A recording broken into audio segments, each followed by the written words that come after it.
Jesus que se declara como Deus e os judeus, ou melhor, as autoridades religiosas do tempo de Jesus não o aceitam. E é por causa disso que eles agora vão fazer de tudo para matar Jesus, porque Jesus agora está se apresentando como Deus.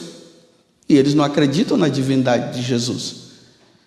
E Jesus curou aquele homem, eles condenaram porque era sábado, está vendo a perseguição? Depois Jesus diz que o Pai continua trabalhando e ele também. Aí o meu Pai, não é simplesmente o Pai, é meu Pai. Então quando Jesus está falando que é meu Pai, ele está dizendo que ele é filho de Deus. Então para os judeus isso era uma blasfêmia ou uma heresia na concepção deles, porque como é que você, filho do carpinteiro e filho de Maria, agora está dizendo que você é Deus? E aí eles tomaram a decisão de matar Jesus. E a partir daí começa agora uma discussão entre Jesus e essas autoridades religiosas. Mas talvez se você for lendo, você não vai entender nada do que está se discutindo aqui. Talvez até na hora da leitura você diz, mas eu não estou entendendo nada. Então é preciso fazer uma leitura bem devagar para se ver o motivo da discussão. Vou voltar de novo. Jesus agora está dizendo que é Deus, então agora eles planejam matá-lo. Começa-se a discussão aonde Jesus está provando para eles que é Deus. Então Jesus, nessa leitura, Jesus está dizendo o seguinte: então tá bom, vocês querem que eu dê testemunho de mim para mostrar para você que eu sou Deus? Eu vou dar o testemunho, mesmo assim vocês não vão acreditar. Aí ele diz assim: se eu der testemunho de mim mesmo, meu testemunho não vale, mas há um outro que dá testemunho de mim, e eu sei que o testemunho que ele dá de mim é verdadeiro. Aí ele mostra João Batista, a primeira testemunha, João Batista. João Batista estava lá nas margens do Rio Jordão, chamando as pessoas à conversão e dizendo para eles que o Messias estava por chegar, o Messias que eles tanto esperavam. Aí lembremos, que quando Jesus chega, aí tem a hora do batismo. Aí João Batista vê que aquele dali é o Messias, é o Deus. Então eu não sou digno de te batizar, mas é preciso que a justiça seja completa, seja feita. E ali acontece o batismo.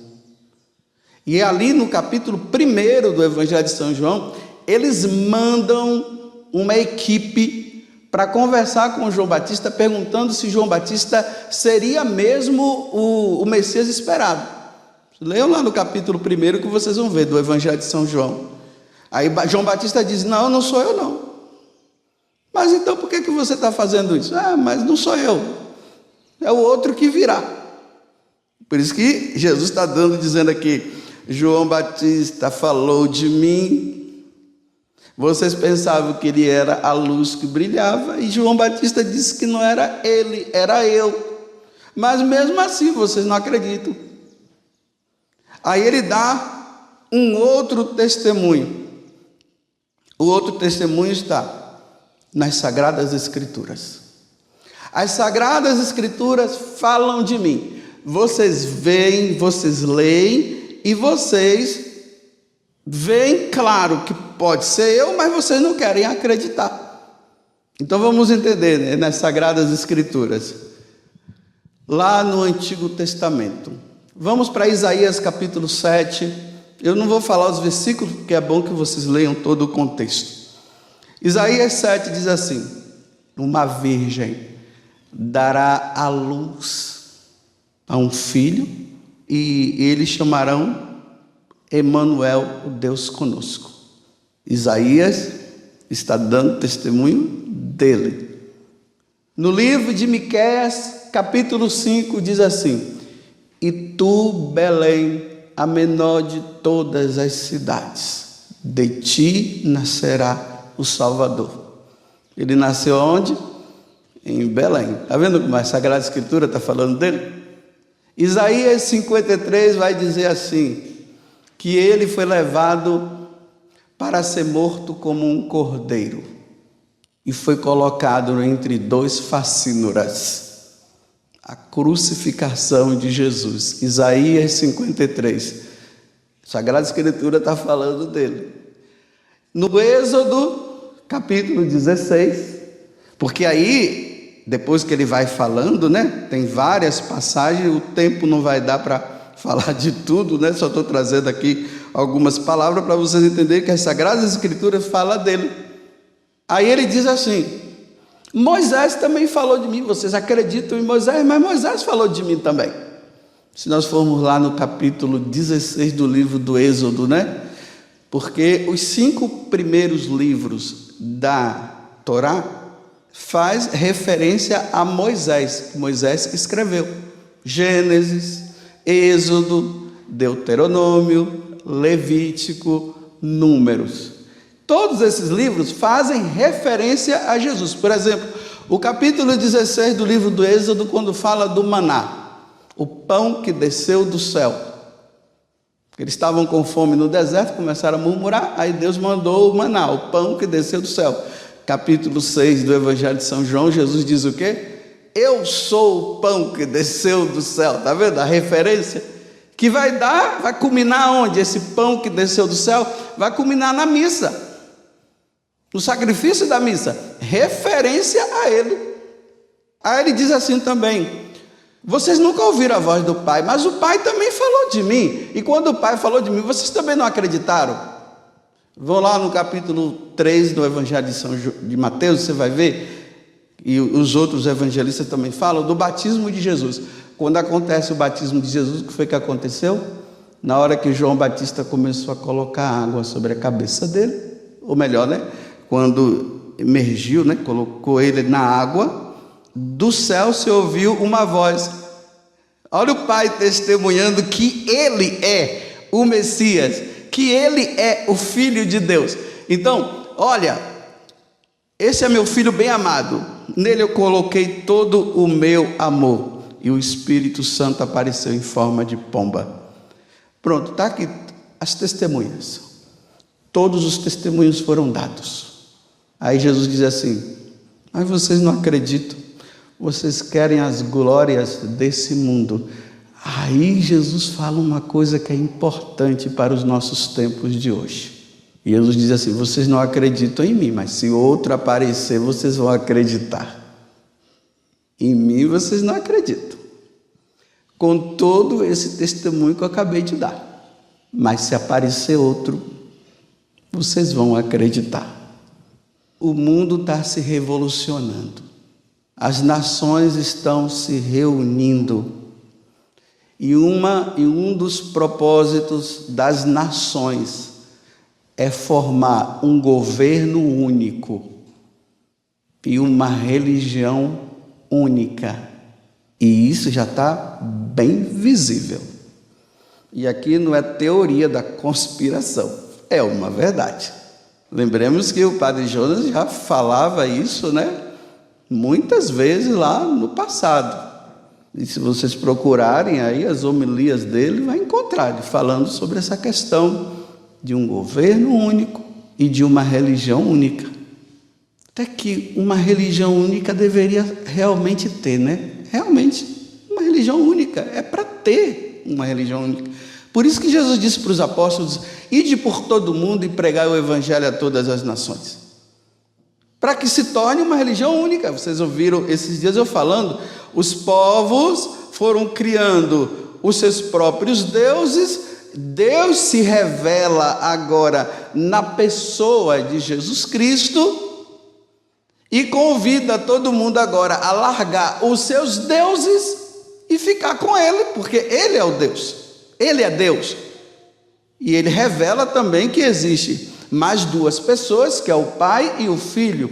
E aí entra, como eu falei ontem, o dogma da Santíssima Trindade.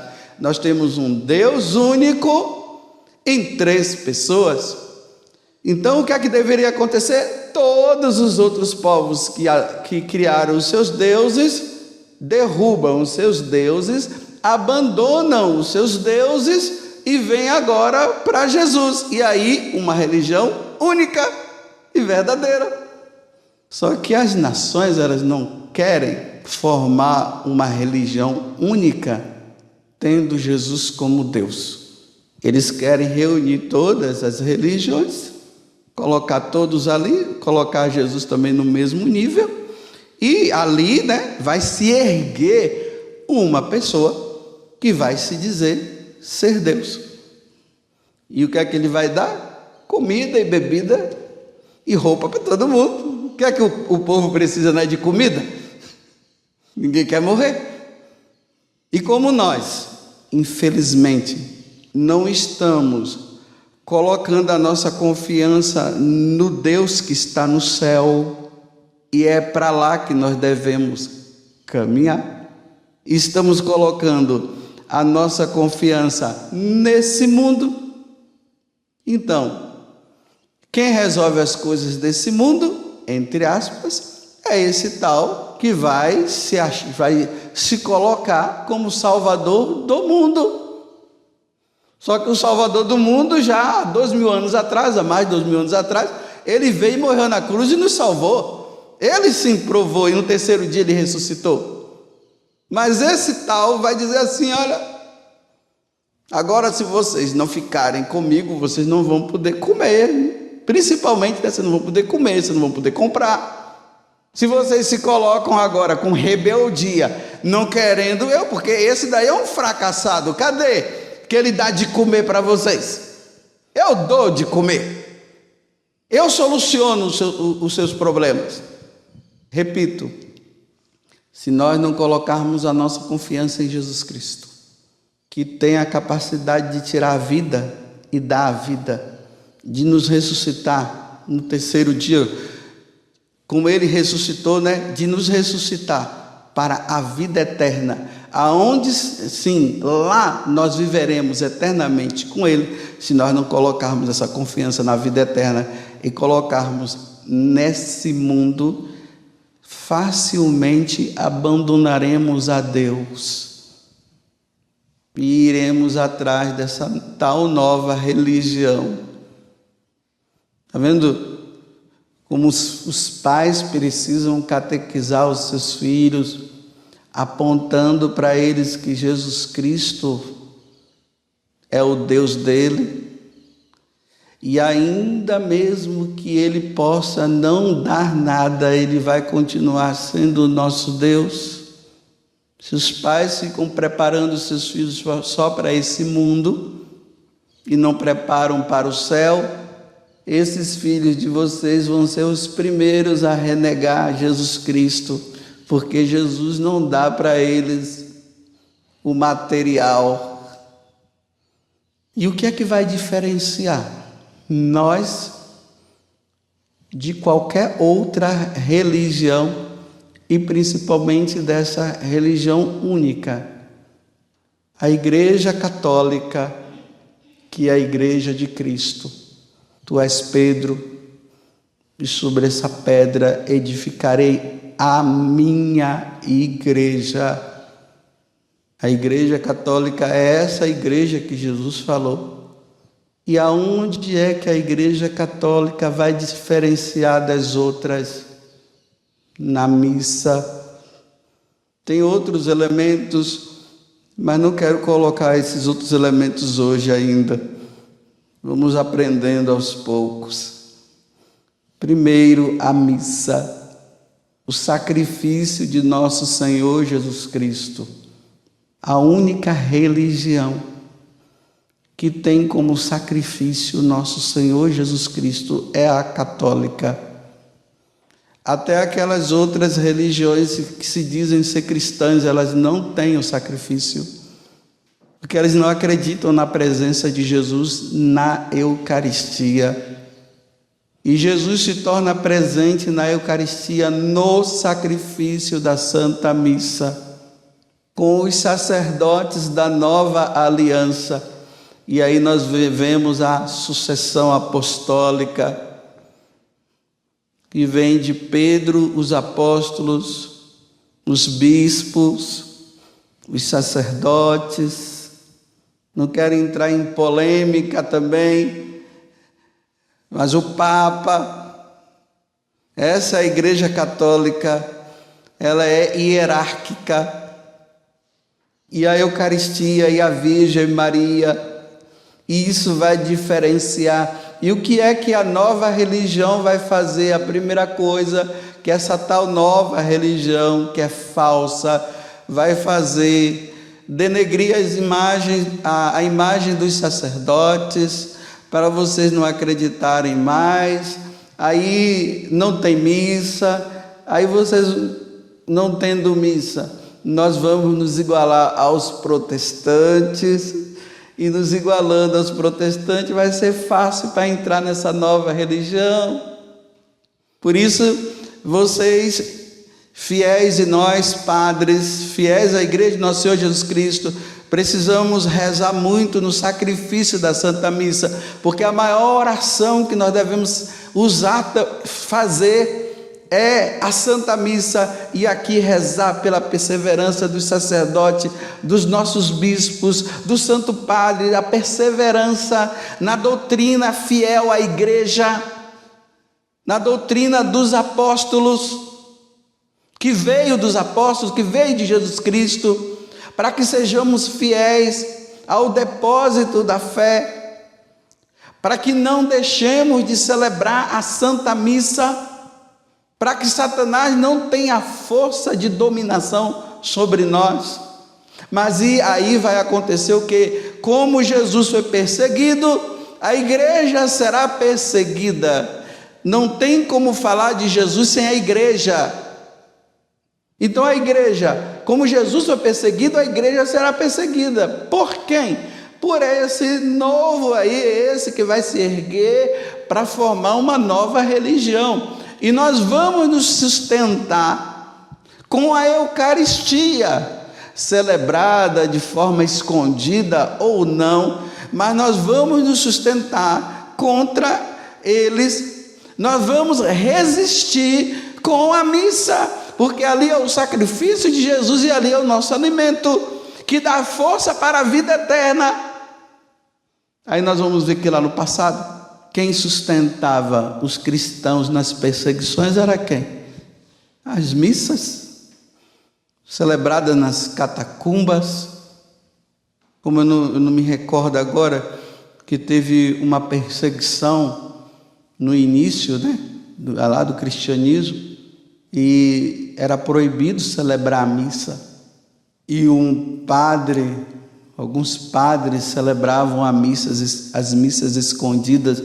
Os cristãos iam lá e participavam, mas os perseguidores encontraram eles celebrando a missa e disseram para eles: vocês não sabem que o decreto do imperador é para não celebrar a missa? E vocês estão celebrando a missa? Vocês não sabem que diante desse decreto, para vocês não celebrarem a missa, aqueles que nós encontrássemos participando dessa tal missa, desse sacrifício da missa, nós iríamos matar? Por que vocês participaram? Agora nós vamos matar todos vocês. Aí perguntaram: mas por que vocês participaram? Aí a resposta deles foi a seguinte: porque sem a missa nós não somos nada. Sem a missa nós não conseguiremos sobreviver. E foram todos mortos. Morreram, mártires, estão no céu, vida eterna para eles. Não foram preservados para essa vida, porque desobedeceram, porque foram fiéis. A Igreja Católica, a Igreja de Nosso Senhor Jesus Cristo, perderam essa vida, mas ganhou a verdadeira vida. Qual o valor que tem a missa na tua vida? Ainda mais nesse tempo de pandemia. E por causa da pandemia não se está tendo missa. E ontem eu terminei a homilia dizendo: cuidado para você não se acostumar. E depois ficarem dizendo que não precisa de missa, porque é só ficar em casa e participar pela televisão. E a missa pela televisão não é a missa, porque tem que ser presencial. Repito, não estou aqui dizendo para levantar bandeira e brigar e isso e aquilo. Nós estamos em tempo de pandemia. Eu estou dizendo que não nos acostumemos com isso. É bonito quando nós vemos os católicos dizendo: eu preciso de missa, eu quero a missa, e estão correndo atrás de missa. Isso é bonito, eu quero a missa, eu quero participar da missa. Ontem um rapaz ali, eu me encontrei com ele, veio se confessar, e depois da confissão ele estava dizendo: eu quero participar da missa. Não podemos tirar esse desejo de nós, porque se nós tirarmos esse desejo, meus irmãos, quando surgir essa tal religião única, vai ser fácil passar para o outro lado, viu? Vai ser fácil, porque já não se participa de missa mesmo. Então lá, o que ele vai oferecer é o material, ninguém quer morrer mesmo. Então, Jesus dá o testemunho, eles não aceitam Jesus nem com o testemunho dele. E o testemunho, Jesus provou. E Jesus morre na cruz. E de lá da cruz, ele funda a igreja, com o seu sangue derramado na cruz. E ali sai sangue e água. Simboliza a Eucaristia e os sacramentos. E nós necessitamos dos sacramentos. E eles nos santificam. E o que é que a nova religião vai querer fazer? Tirar os sacramentos. E já está começando com o principal, a missa.